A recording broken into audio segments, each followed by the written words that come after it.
Existuje otázka, o ktorej mnohí starší muži šepkajú v ambulanciách lekárov.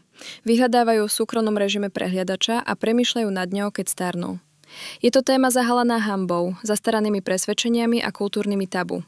Otázka je jednoduchá, ale nabitá významom. Je masturbácia zdravá pre mužov v zlatom veku? Mýty okolo tejto témy sú úplne všade. Pravdepodobne ste už počuli tvrdenia, že sexuálna aktivita po určitom veku nie je vhodná, že je nejakým spôsobom škodlivá pre starnúce telo, alebo že je to niečo, z čoho by muži mali vyrásť. Niektorí dokonca veria, že to môže zhoršiť problémy s prostatou alebo srdcom, ktoré súvisia s vekom. Ale teraz pozor. Čo ak je všetko, čo vám kedy povedali o sexualite a starnutí, úplne nesprávne?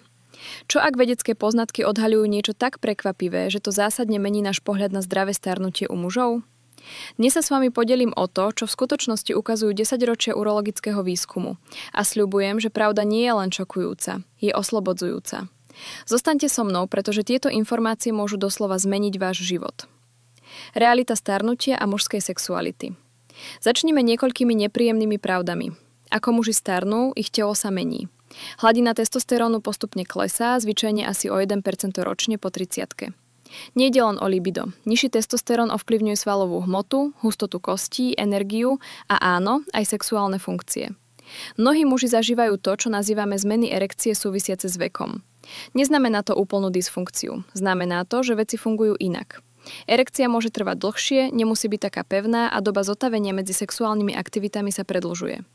Toto je úplne normálne. A teraz to začína byť zaujímavé.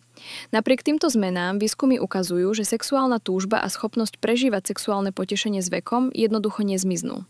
V skutočnosti si mnohí muži udržiavajú zdravý sexuálny život až do 80-ky a ešte ďalej.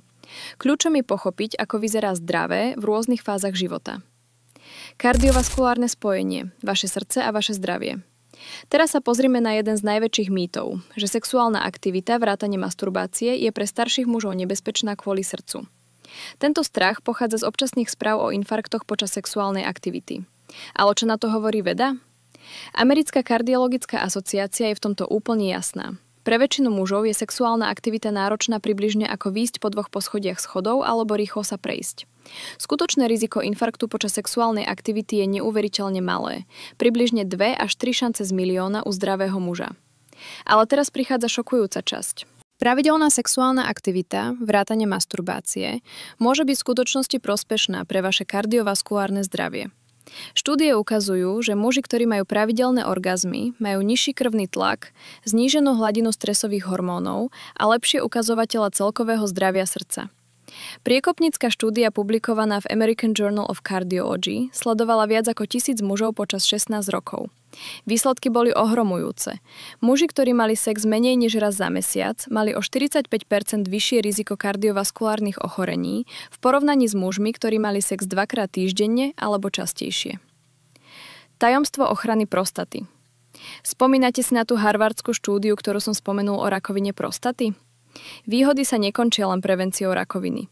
Zdá sa, že pravidelná ejakulácia podporuje celkové zdravie prostaty počas celého mužského života. A to je ešte dôležitejšie, keď muži starnú. Tu je dôvod, prečo na tom záleží práve u starších mužov. S pribúdajúcim vekom sa prostata prirodzene zväčšuje. Ide o stav nazývaný benigná hyperplázia prostaty, BPH.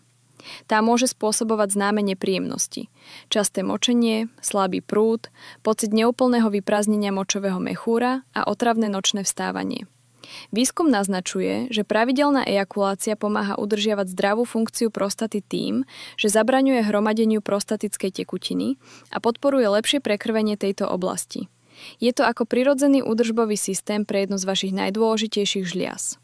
Doktor Abraham Morgenthaler, urológ z Harvard Medical School, to vystihol dokonale. Prostata je navrhnutá na používanie. Pravidelná ejakulácia je súčasťou jej prirodzenej funkcie bez ohľadu na vek. Výhody pre mozog, nielen fyzické.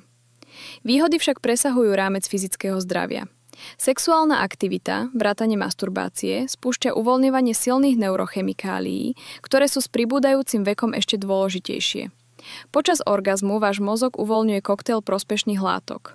Endorfiny, prirodzené analgetika, oxytocín, hormón pocitu spojenia, prolaktín, podporuje uvoľnenie, dopamín, chemikália pôžitku.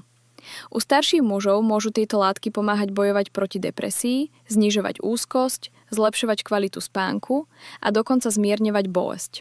Objavuje sa aj nový výskum naznačujúci, že pravidelná sexuálna aktivita môže chrániť pred kognitívnym úpadkom. Štúdia publikovaná v Archives of Sexual Behavior zistila, že starší dospelí, ktorí si udržiavali aktívny sexuálny život, dosahovali lepšie výsledky v kognitívnych testoch a mali lepšiu pamäť. Posilnenie imunitného systému. A tu je niečo, čo vás možno prekvapí. Sexuálna aktivita skutočne posilňuje imunitný systém.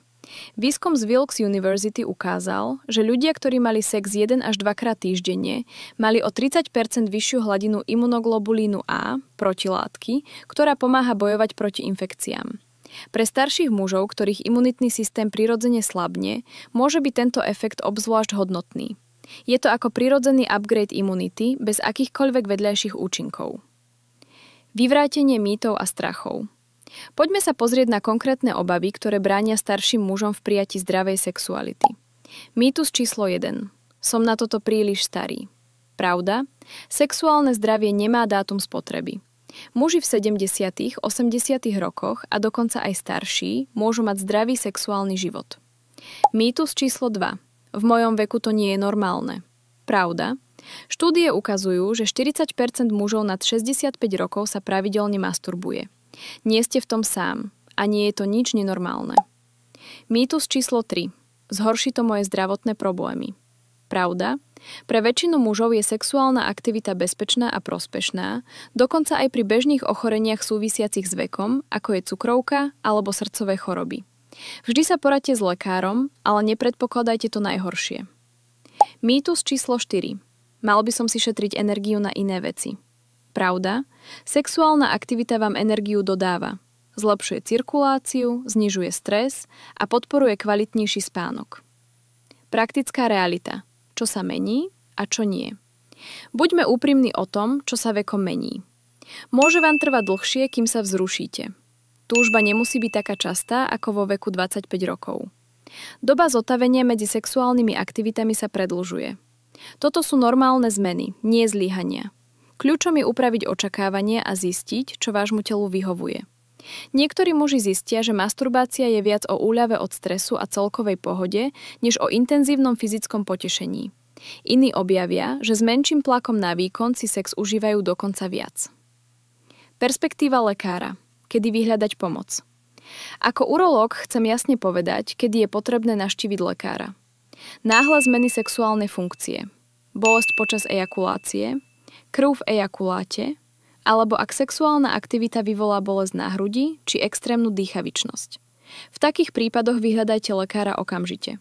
Ale pre väčšinu mužov sú zmeny súvisiace s vekom zvládnutelné.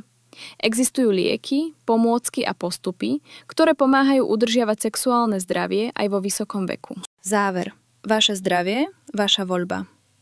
Je masturbácia zdravá pre starších mužov?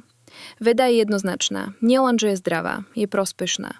Podporuje zdravie prostaty, kardiovaskulárny systém, psychickú pohodu aj imunitu.